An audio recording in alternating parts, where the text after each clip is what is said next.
বাড়ির মালিকের লক্ষাধিক টাকার সোনার অলংকার চুরির অভিযোগে এক ভাড়াটিয়া দম্পতিকে গ্রেফতার করল মাটিগাড়া থানার পুলিশ। ধৃতদের নাম রিমা সাহা এবং কুশল Mallick.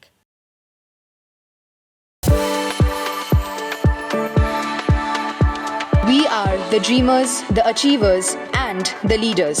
Come, join us today. গত 1.5 বছর আগে মাটিগাড়া থানা অন্তর্গত বর্মন সিং জোত এলাকায় প্রিয়াঙ্কা মজুমদার ঘোষের বাড়িতে রিমা সাহা এবং কুশল মল্লিক ভাড়া থাকত। সেই সময় বাড়ির মালিক প্রিয়াঙ্কা মজুমদার ঘোষের সঙ্গে ভালো সম্পর্ক তৈরি করে তারা।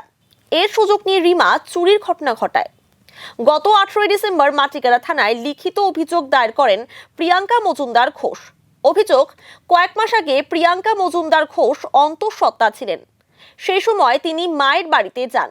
সন্তানের জন্মের পর প্রিয়াঙ্কার মায়ের বাড়িতেও আসা যাওয়া শুরু করে রিমা। সেই সুযোগ নিয়ে প্রিয়াঙ্কার মায়ের বাড়ি থেকে প্রায় 400 গ্রাম সোনা চুরি করে। চুরি যাওয়া সোনার বাজার মূল্য 30 লক্ষ টাকা। চুরি হওয়ার 2-3 দিন পর বিষয়টি জানতে পারেন প্রিয়াঙ্কা। এরপর রিমাকে এই বিষয়ে জিজ্ঞাসাবাদ করলে চুরির ঘটনা স্বীকার করে সে। পরবর্তীতে তারা ভাড়া বাড়ি ছেড়ে অন্যত্র চলে যায়। এদিকে রিমার কাছে সোনার অলংকার ফেরত চাইলে টাকার দাবি করে, যে কারণে 6,39,000 টাকা দেওয়া হয়, কিন্তু সোনার অলংকার ফেরত পাননি প্রিয়াঙ্কা। এরপরই পুলিশের দ্বারস্থ হন তিনি। সেই অভিযোগের ভিত্তিতে তদন্তে নেমে গতকাল রাতে বাগডোগরা এলাকা থেকে দম্পতিকে গ্রেফতার করে পুলিশ। আজ ধৃতদের শিলিগুড়ি আদালতে পেশ করা হয়। রিমা সাহার 3 মাসের সন্তান থাকার জন্য তার জামিন মঞ্জুর করে আদালত। তবে রিমার স্বামী কুশল মল্লিকের কাছ থেকে চুরি করা সোনা উদ্ধার করতে তাকে 5 দিনের পুলিশ রিমান্ডে পাঠানো হয়। গোটা ঘটনার তদন্তে পুলিশ। এরা ওই যে কমপ্লেনের বাড়িতে এরা দীর্ঘদিন ধরে ভাড়া থাকতো, মানে তাদের সাথে একটা রিলেশন বিল্ড আপ হয়।